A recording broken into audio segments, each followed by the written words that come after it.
is the news feed at 6. Protests continue across North Texas and across the country. How college campuses are handling the frustrations. And strong and severe storms continue to wipe through the Midwest. We'll have the latest on the recovery effort. Plus, congratulations TCC graduates. We'll give you everything you need to know about the ceremony. Starting off here at 6 with a look towards downtown Dallas, where DFW has been feeling a little preview of those summer temperatures, breaking 90 degrees today. Between the weather and the power plants going offline for scheduled maintenance, ERCOT, the state's power grid operator, issued a weather watch until from this morning until 9 p.m. tonight.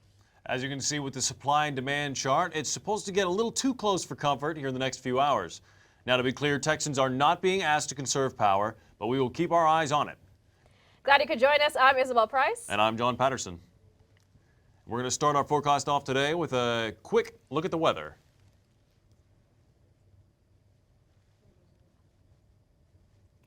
That's right. Right now, we're looking at 88 degrees. Now, ERCOT has issued a warning for unseasonably high temperatures. With that high dew point and that high humidity, we're coming in at about 94 degrees for that feel-like temp.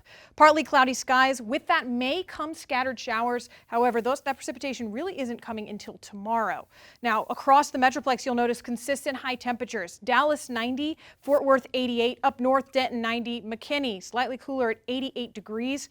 Going into the evening, again, we'll really miss that precipitation today. Not until tomorrow are those storms going to start rolling in. However, we are keeping those really hot, humid, muggy conditions. 84 at 8, a little bit cooler as we get into the evening. Looking at that heavy precipitation, you'll notice Wednesday night tonight, it's really staying up north over in Tennessee. You'll notice some down south, and it's going to continue to move southeast. Right now, the DFW area is only at a level 2, but that's bound to increase. And we'll talk about that in that 7-day forecast, as well as that Mother's Day temp coming up.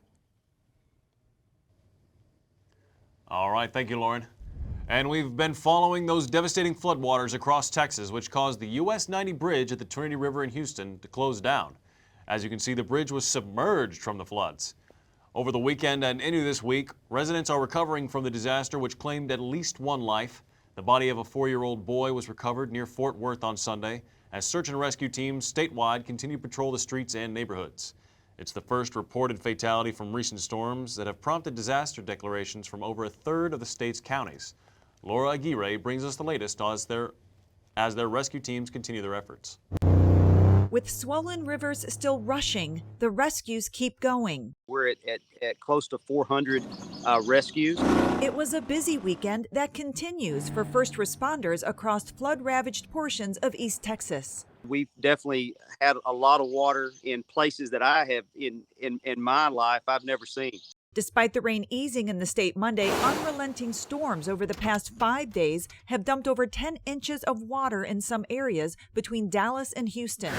That has some rivers surging past levels not seen since the Cat 4 Hurricane Harvey made landfall in Houston in 2017.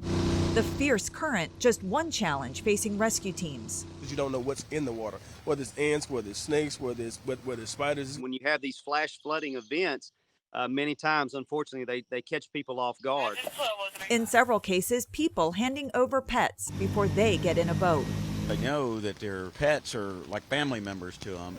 Where waters have started to recede, the new struggle for many is revealed. We don't know, what's next, what should we tackle? We are an island. Clifton police used a social media live stream Sunday, warning residents to stay put and stay safe, with moving water over roadways still a major concern. Heed those warnings, get out and turn around, don't drown.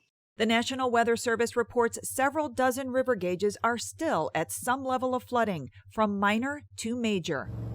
I'm Laura Aguirre reporting. And that storm continued north into Oklahoma, causing a powerful tornado to touch down late Monday in the city of Barnesdall, which is about 40 miles outside of Tulsa. Right here you can see the twister was caught on video. Of course, residents are devastated by this storm both before and after it hit. We all knew it was coming, but for a lot of us, we were just, all we could do is just, take cover and do what we were supposed to take care of our families. According to the mayor of Barnsdall, one person was killed from the storms. The footage you see here is from Osage County, where dozens of homes were completely demolished. Back in Barnsdall, Oklahoma, a nursing home was torn apart. Thankfully, no injuries requiring hospital care at the nursing home were reported. Monday night's tornado was the second Barnsdall has seen in just over a month. On Monday, protests at colleges across North Texas and in Austin continue. At the University of Texas, hundreds of people joined a rally for Palestine on the UT campus in Austin. The demonstrators demanded that the university divest from companies selling arms to Israel. They also want UT's president to resign. Governor Greg Abbott, responding to these protesters' demands, says, quote, "This will never happen. The only thing that will happen is that the university and the state will use all law enforcement tools to quickly terminate illegal protests taking place on campus that clearly violate the laws of the state of Texas and the polices of the university." Hundreds also came out to show their support for Jewish people and Jewish students. The Israeli American Council, along with Shalom Austin, held a walk for solidarity at the Texas Capitol. They rallied against anti-Semitism, saying there is no room for hate in Texas. And pro-Palestinian campus protests continue across the U.S. Now lawmakers, school administrators, and police departments are cracking down on protesters and dismantling encampments. Sheriff Sherelle Hubbard brings us the latest. As the Israel-Hamas war continues without an agreed-upon ceasefire deal, college campuses throughout the U.S. and throughout the world have become the protest grounds for pro-Palestinian supporters. But that support may have consequences. Destroying property is not peaceful protest. It's against the law. And we are not a lawless country. We're a civil society. At a U.S. Holocaust Memorial Museum annual Day of Remembrance ceremony Tuesday, President Biden addressed actions that he says cross the line. There is no place on any campus in America, any place in America, for anti-Semitism or hate speech or threats of violence of any kind. Police cleared the encampment at the University of Chicago Tuesday morning, its president saying protest is a strongly protected form of speech, but many aspects of the protests also interfered with free expression, learning, and work of others. On MIT's campus, a group of protesters knocked down barriers surrounding a pro-Palestinian encampment Monday evening. And by Tuesday afternoon, dozens of MIT students were given interim suspension notices from the university for their alleged involvement during campus protests. We are witnessing American universities quickly becoming hostile places. Now is a time for moral clarity, and we must put an end to this madness. House Speaker Republican Mike Johnson compared the growing unrest at college campuses to Nazi Germany's, quote, elite centers of learning during the Holocaust. I'm Sherelle Hubbard reporting. And last night in Dallas, hundreds of pro-Palestinian demonstrators marched through downtown calling for an end to the strikes on the southeastern Gaza city of Rafah. At its peak, where there were about 400 people who showed up to the protest at the Civic Garden. This all started at about 5 o'clock yesterday. Organizers wanted to choose a place with high visibility and be near a federal building. They marched down Commerce Street, shutting down a major road through downtown for an hour. They wanted their message to not just be a local or state one, but a national one. Now, this protest was hosted by the Palestinian Youth Movement. They demand an immediate ceasefire in Gaza and an end to U.S. support of Israel. The Palestinian Youth Movement is now working with some of these student activist groups to head down to Austin on May 19th. And those Dallas protests all come after a recent development in the Israel-Hamas war, where an Israeli military official said Israel captured the Gazan side of the Rafah crossing.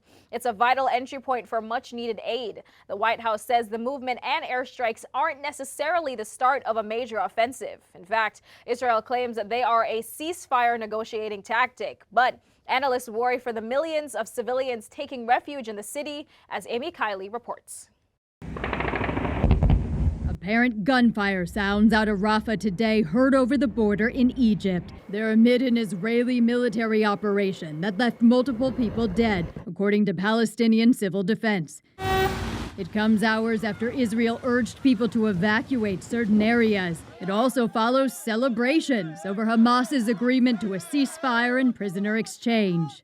There is a new opening door for a possibility A document obtained by CNN indicates the deal includes a, quote, period of sustainable calm.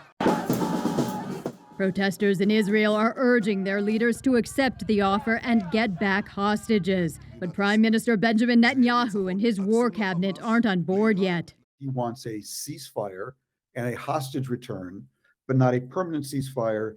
Hamas wants a prisoner exchange, hostage return, and a permanent ceasefire. Israel and Hamas are set to continue negotiations today. In parallel, we are still operating in the Gaza Strip and will continue to do so. Israel says its latest airstrikes and movements are a way to pressure Hamas to meet demands. The White House says they aren't necessarily the start of a major offensive. Analysts say that would be devastating for civilians. The president doesn't want to see operations in Rafah that put at greater risk the more than 1 million people that are seeking refuge there. I'm Amy Kiley reporting. Tarrant County College will confer more than 9,000 diplomas and certificates during its 55th commencement celebration May 15th and 16th at Dickies Arena in Fort Worth. Spring 2024 candidates will join more than 7,500 summer and fall 2023 graduates for the two-day event. Nearly 700 are early college high school grads completing requirements for a TCC associate degree and earning a high school diploma simultaneously. If you plan to attend the ceremony, more information can be found at tcc.edu. And as electric vehicles continue to gain popularity across the country, an EV charging station is now available at Tarrant County College's Opportunity Center. The revitalized dual-port Level 2 station is accessible off the Southeast Loop 820 access road and is one of the only 2 public charging stations on Southeast Loop 820. Charging costs $1 per hour. A session begins when the vehicle is plugged in and ends when the plug is removed or the charging process is complete. Payment can be only made through a mobile app connected to a credit or debit card. Another quick note, if you own a Tesla, you will need an adapter.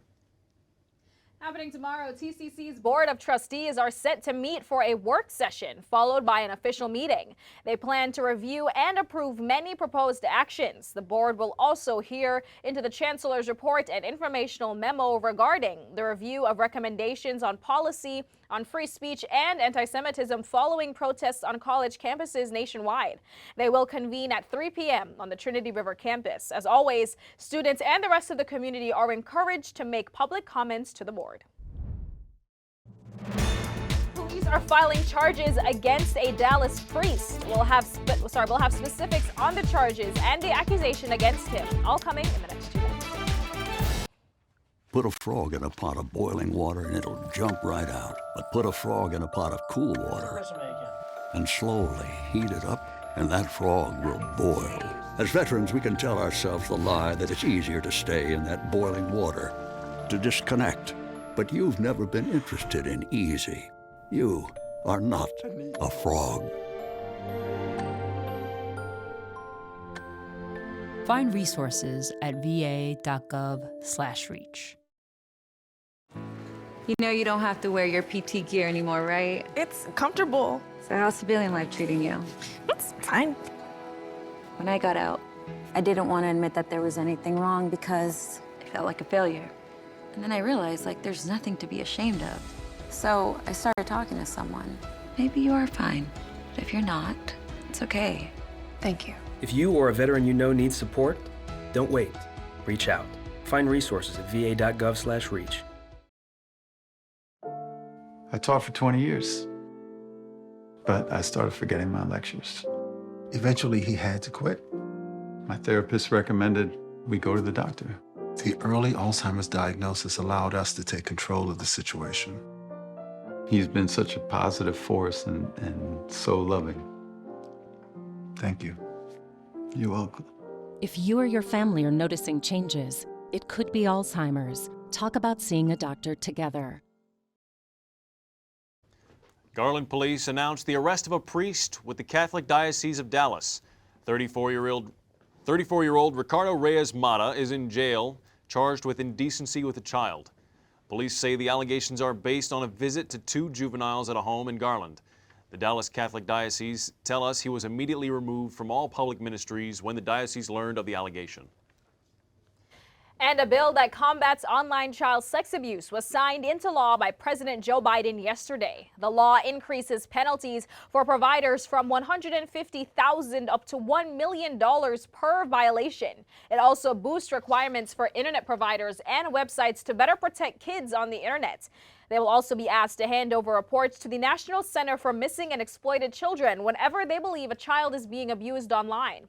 The bill also includes language from Georgia. Representative Lucy McBath, which extends the amount of time tech companies have to preserve images that are reported to the center.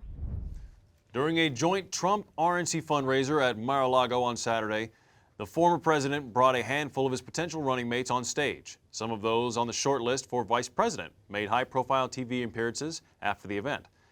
Joins us live from the White House with an update on Trump's search for a VP. Donald Trump's vice presidential hopefuls hit the Sunday show circuit, trying to prove themselves after attending a fundraiser with him in Florida on Saturday. Some of them repeating Trump's talking points, expressing doubts about election integrity and bashing President Joe Biden. Several of former President Donald Trump's potential running mates appeared with him at a fundraiser at Mar-a-Lago over the weekend. There's a lot of names that are in the mix. I'm honored to have my names as one of them. House GOP Conference Chair Elise Stefanik, Florida Senator Marco Rubio, South Carolina Senator Tim Scott, Ohio Senator J.D. Vance, and North Dakota Governor Doug Burgum are among the names that have been floated. Maybe there's a list of 50. If I'm on it, who would know? But it's not why I'm out supporting the president right now. Several on that list seemingly continued their auditions with television appearances on Sunday. At the end of the day, the 47th president of the United States will be President Donald Trump, and I'm excited to get back to low inflation, low unemployment. Another politician who has been a part of the conversation is South Dakota Governor Kristi Noem. She also hit the airwaves this weekend defending herself after an excerpt of her book detailed her killing a goat and her 14-month-old dog on her farm. This book is filled with vulnerable, painful moments in my life, filled with times where I've made very difficult decisions. The reason that this story is in the book because people need to understand who I am and some of those difficult decisions. Sources say Noem was off the short list long before the excerpts dropped and won't be under consideration anytime soon. Senior advisors say that Trump's VP shortlist remains long and in flux. He plans to make his official decision public closer to the Republican National Convention, which takes place in July. Reporting at the White House, I'm Julia Benbrook. All right, thank you very much, Julia. I guess we'll wait and see who becomes a VP on the Republican side. Russian authorities are extending a U.S. soldier's stay after being detained. We'll tell you how long after the break. Plus, storms are expected for later tonight and tomorrow. Lauren will break it all down for us.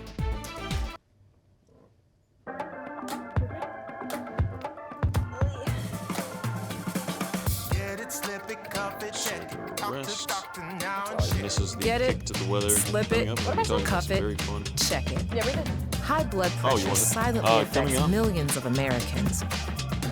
Staying on top of your blood pressure is as simple as these 4 easy steps. Self-monitoring is power. Visit manageyourbp.org to learn more.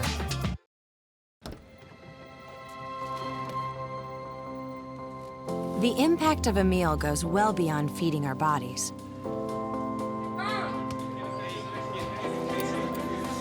Because when people are fed, futures are nourished. Everyone deserves to live a full life. And with your help, together we can end hunger. Join the movement at feedingamerica.org/act now. I am what hunger looks like in America. I am an 8-year-old girl who's not excited for the last day of school. Because this may be the last time I'll have lunch. Till September.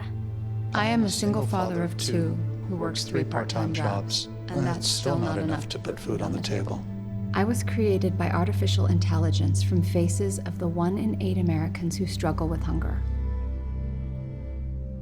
Feeding America, 200 food banks strong. I want to eat apples and bananas. I need to eat apples and bananas. Why can't I eat apples and bananas? Support the Feeding America nationwide network of food banks to help provide meals to those in need. Join us at feedingamerica.org. A U.S. soldier recently arrested in Russia, allegedly for theft, will be detained for 2 months. Staff Sergeant Gordon Black, seen here in a video greeting in 2009, didn't have an authorization form from the Defense Department to be in Russia. He also didn't request official clearance prior to leaving his unit in South Korea roughly a month ago. An Army spokeswoman says Black was supposed to be stationed in Texas, but ended up in Russia for, quote, personal reasons. An official with the Russian Foreign Ministry says the case is not linked to espionage or politics, and that the detention will last until July 2nd. Coming up, we have some very fun events happening down in Austin. Like Austin City Limits and South by Southwest. But before we talk about that, we're going to learn a little bit about the weather. Lauren, what do you got for us? That's right. I know a lot of music lovers are really looking forward to that upcoming lineup. Looking at the last 72 hours, you'll notice those systems that we saw earlier this week continuing up north. Kansas City, Omaha, even really down south in Oklahoma and Tulsa, you'll see high winds, possible hail, and with those high winds comes the possibilities of funnel formation. Now tonight, the DFW area will miss the heaviest of that precipitation. It's really staying up north, St. Louis, Nashville. You guys are at about a level 4, level 5, and that's going to continue to move south. The DFW area will see the heaviest of that precipitation tomorrow evening. Right now it's about a level 3, possibly level 4. With that comes high winds, possibilities of hail. Really anytime those systems move into Texas, there's always a chance, something to be weather aware about. Into the rest of today, 88 degrees currently, partly cloudy skies, dew point at 71 and 62% humidity. That humidity is keeping that field temperature at about 94, possibly 95. Now going into the Metroplex, you'll notice Denton 90, 86 in Seymour, down south 87 Nacogdoches, a little bit cooler. The rest of the evening, that precipitation really isn't going to hit us until tomorrow, so that sun will continue. Temperatures may drop slightly, 79 at 10 p.m. However, that humidity is going to be keeping that field temperature relatively high. Tomorrow, 60% chance of thunderstorms before it breaks down at about on Friday, high of 80. You'll see those temperatures slightly cooler than what we experienced today. Again, for the rest of the weekend, that precipitation chance is pretty sporadic. We'll get a momentary reprieve on the weekend before picking back up Mother's Day on Sunday. 60% chance at noon, 80% chance at 3 p.m. Most of us will see some sort of rain on Mother's Day. Again, we mentioned that break over the weekend. It's going to pick right back up Sunday and into Monday. 60% chance of thunderstorms that may carry over into Tuesday and then pick back up on Wednesday with 50% chance and a high of 85. All right, thank you so much, Lauren. And as we mentioned, the Austin City Limits lineup has been released. We'll get to that next.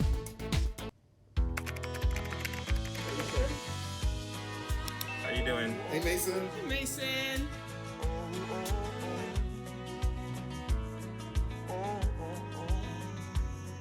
Thank you. A place to make my own. A place that I call home. This place that I call home. All right, Austin City Limits Music Festival organizers have announced this year's star-studded performer lineup. First, the headliners. They include Dua Lipa, Tyler the Creator, Chris Stapleton, Blink-182, Sturgill Simpson, Pretty Lights, and Neon Bridges. Other artists set to perform include Norah Jones, Tyla, Chappell Roan, Orville Peck, Teddy Swims, and Renee Rapp from 2024's Mean Girls. The iconic music festival takes place over 2 weekends. Weekend 1 will be October 4th through 6th, and Weekend 2 will be October 11th through 13th. Tickets went on sale yesterday, so you better grab them while you can. An airborne car crash flies through a neighborhood and a wrong button flips a ship of sailors. Keep it right here. We'll be right back.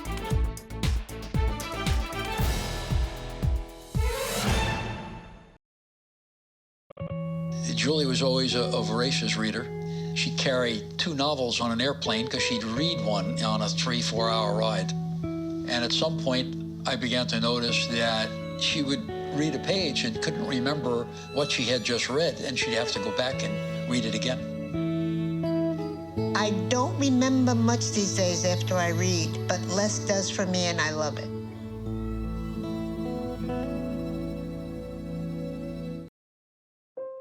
Mom was always very self-sufficient, but we started noticing things were off. I was forgetting my responsibilities at work. I told Mom we should visit a doctor. Alzheimer's. It was hard to hear that. Early detection gave us time to seek information and support as a family. I've never felt more connected with Mom. If you or your family are noticing changes, it could be Alzheimer's. Talk about seeing a doctor together.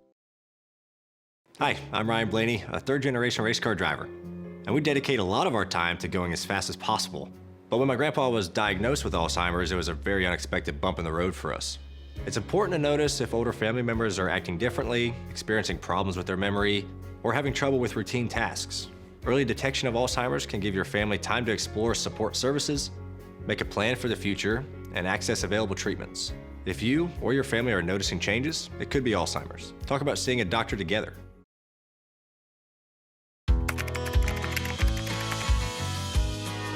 How you doing? Hey, Mason. Hey, Mason.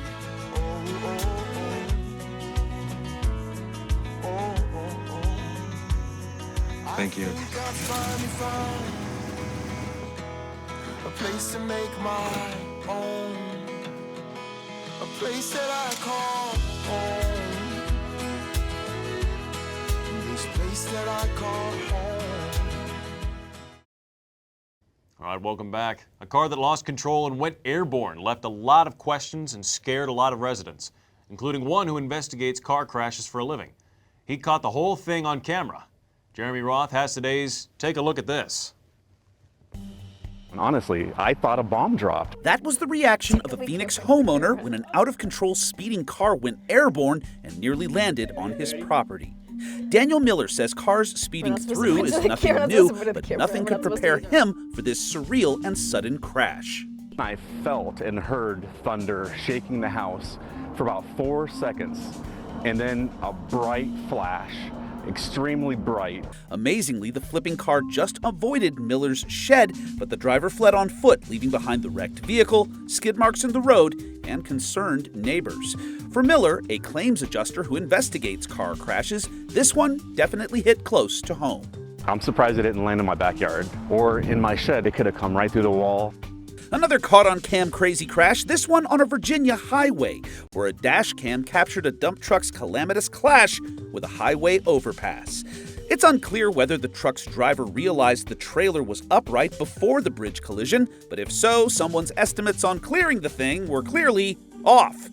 Thankfully, no one was injured, but the I-66 evening commuters paid the price for this road-closing close shave.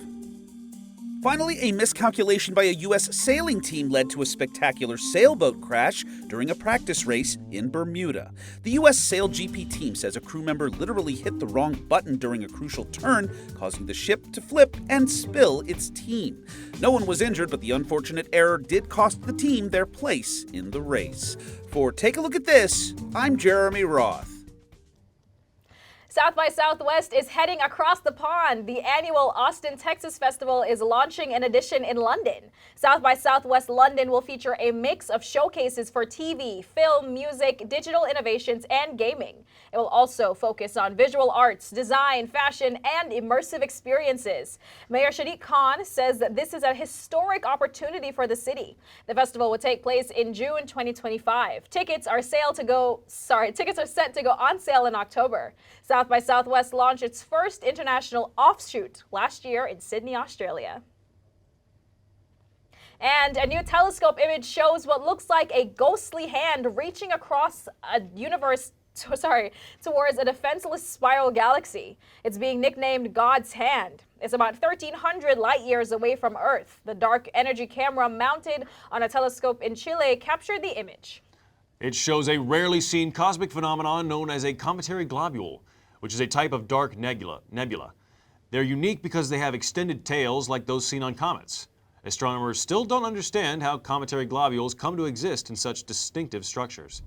And what a haunting image that is. Thank you so much for joining us on the final NewsFeed at 6 of the semester. John, how was it? It's been a pleasure working with you, Elizabeth. Thank you very much for having me.